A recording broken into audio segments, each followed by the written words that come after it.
சற்று முன் கிடைக்கப்பெற்ற மிக முக்கியமான செய்தி ஒன்று வெளியாகி உள்ளது. அதிமுக பாஜக கூட்டணி விரிசல் ஏற்படுமா? அதாவது பன்னீர்செல்வம் அவர்களை அதிமுகவில் மீண்டும் இணைத்து விடுங்கள், அவர் தமிழக வெற்றி கழகத்துடன் கூட்டணி வைப்பதற்கான ஏற்பாடுகளை செய்து வருகிறார்.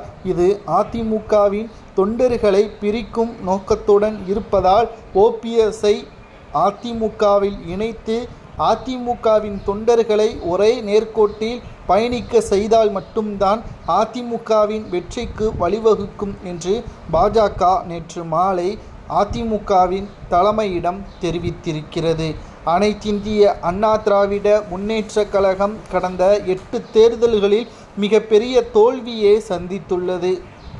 கருத்து கணிப்பின் முடிவுகளிலும் அதிமுகவை பொறுத்தளவிற்கு மிகப்பெரிய அளவிலான எதிர்பார்ப்புகள் இருப்பது போல் தெரியவில்லை. எடப்பாடி சிறப்பாகத்தானே ஆட்சி செய்தார் என்று நீங்கள் கேட்கலாம். சிறப்பாகத்தான் ஆட்சி செய்தார். இருந்த போதிலும் தொண்டர்கள்தான் அதிமுகவின் சொத்துக்கள்.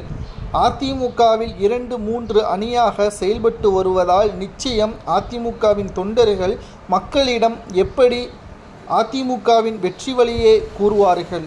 ஓபிஎஸ் அணி ஆதரவாளர்கள் பிரிந்து செல்வதாலும் சசிகலாவின் ஆதரவாளர்கள் பிரிந்து செல்வதாலும் ஏற்கனவே அதிமுகவில் இருந்து பிரிந்து டிடிவி தினகரன் அவர்கள் புதிய கட்சியவே தொடங்கிவிட்டார். இதனால் அவருக்கும் ஆதரவுகள் தற்பொழுது இருக்கிறது.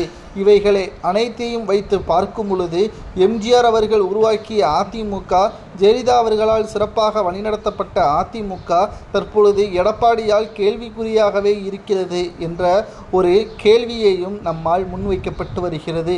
இறுதியாக பாஜக கூறுவது என்னவென்றால், கடந்த சட்டசபை தேர்தல் 2021 சட்டசபை தேர்தலில் 20 தொகுதிகள் பங்கீடு செய்யப்பட்டது பாஜகவிற்கு. ஆனால் இந்த முறை 40 முதல் 45 தொகுதிகள் எங்களுக்கு வேண்டும்.